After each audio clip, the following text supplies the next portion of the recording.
আসসালামু আলাইকুম। আমি আজকে দেখাবো কিভাবে ভিডিও এডিটিং করা হয়। আমি মূলত ইনশর্ট দিয়ে ভিডিও এডিটিং করি। তো আপনারা যদি ইউটিউবে যারা কাজ করতে আগ্রহী, ইউটিউবে ভিডিও আপলোড করতে চান, তারা ইনশর্টে ভিডিও এডিট করতে পারবেন। আমি আজকে আপনাদের দেখাবো কিভাবে ইনশর্ট দিয়ে ভিডিও এডিট করা হয়। তো চলুন দেখা যাক। প্রথমে প্লে স্টোর থেকে ইনশর্ট অ্যাপটি ডাউনলোড করবেন। আমার যেহেতু ডাউনলোড করা আছে তাই আমি করলাম না। এরপর আপনি ভিডিওতে গিয়ে গ্যালারিতে গিয়ে যে কোনো একটা ভিডিও সিলেক্ট করবেন। সিলেক্ট করার পর এই যে দেখুন ভিডিওটা অন হয়েছে, এটা অন করবেন। তো আপনার যদি কোথাও ভিডিওটা কাটতে ইচ্ছে করে, ডিলিট করতে ইচ্ছে করে, তখন স্প্লিট লেখা আছে। এই স্প্লিটের ডানে এবং বামে দুটো সাইড আছে। তো আপনি যেখানে ডিলিট করবেন ওটার ডান সাইডে বাম সাইডে আপনি সিলেক্ট করবেন। এরপরে যতটুকু কাটবেন ডান সাইডে সিলেক্ট করে ওটা আপনি স্প্লিট করে ডিলিট করে দিবেন ডিলিট লেখাতে। এরপর আপনি ব্যাকগ্রাউন্ডে যে কোনো কালার দিতে পারেন। যেমন ধরেন এখানে অনেকগুলো কালার আছে, আপনি যে কোনো একটা কালার সিলেক্ট করবেন। এরপর আপনি যদি স্পিড বাড়াতে কমাতে চান আপনার ভিডিওর স্পিড, তো সেক্ষেত্রে স্পিডে আপনি সিলেক্ট করবেন। এরপর আপনি 1 থেকে এটা 0 লেভেলেও নিয়ে আসতে পারবেন, আবার সর্বোচ্চ 100 লেভেল পর্যন্ত স্পিড বাড়াতে পারবেন। স্পিড বাড়ানোর পর আপনার ভিডিওর স্পিডটা বেড়ে যাবে। মূলত সবগুলো অপশনই উপরে দেওয়া আছে, আপনি দেখে দেখে সিলেক্ট করবেন। এরপর আপনি অ্যানিমেশনে ক্লিক করবেন।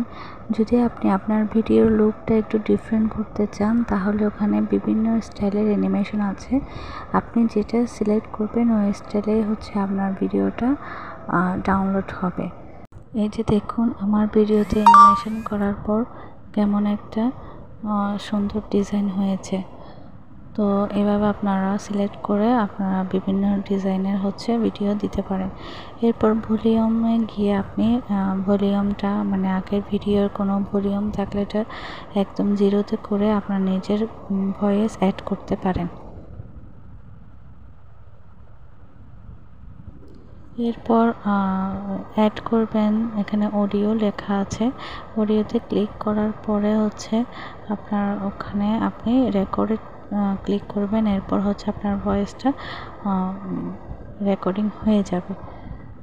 তো এরপরে আপনি স্টিকার যদি দিতে চান, স্টিকারে লেখা আছে ওখানে আপনি যে কোনো স্টিকার সিলেক্ট করে আপনি জাস্ট আপনার ভিডিওতে অ্যাড করে দিবেন। আপনি চাইলে কোনো কিছু টেক্সটও লিখতে পারেন। আপনি টেক্সট লেখা আছে ওখানে, বাংলা ফন্টও আছে, ইংলিশ ফন্টও আছে। তো আপনার যেটাতে আপনি স্বাচ্ছন্দ্য বোধ করেন আপনি ওই লেখাটাই লিখবেন। এরপর উপরের অপশনে দেখতে পাবেন ক্যানভাস লেখা, ওটা আপনি চাইলে আপনার স্ক্রিনটা বড়ও করতে পারেন, আবার ছোটও করতে পারেন। আপনি শর্ট দিলে একটু ছোট সাইজ করবেন, আর ইউটিউবে দিলে 16.9 এই ক্যানভাসটা করবেন। তো এভাবে করে আপনি ভিডিওটা ডাউনলোড করে ফেলবেন। এরপর উপরে এক্সপোর্ট লেখা আছে, ওটাতে আপনি ক্লিক করলে আপনার ভিডিওটা ডাউনলোড হয়ে যাবে। তো ডাউনলোডিং হতে একটু টাইম নেয়, তো ওই টাইমটা আপনাকে ওয়েট করতে হবে। এটা আপনার গ্যালারিতে সেভ হয়ে যাবে। সেভ হয়ে যাওয়ার পরে আপনি চাইলে এটা ইউটিউবে আপলোড দিয়ে দিতে পারেন, অথবা আপনি পরবর্তীর জন্য এটা জমা করে রাখতে পারেন। তো এভাবে মূলত ইনশর্ট দিয়ে ভিডিও এডিট করা হয়।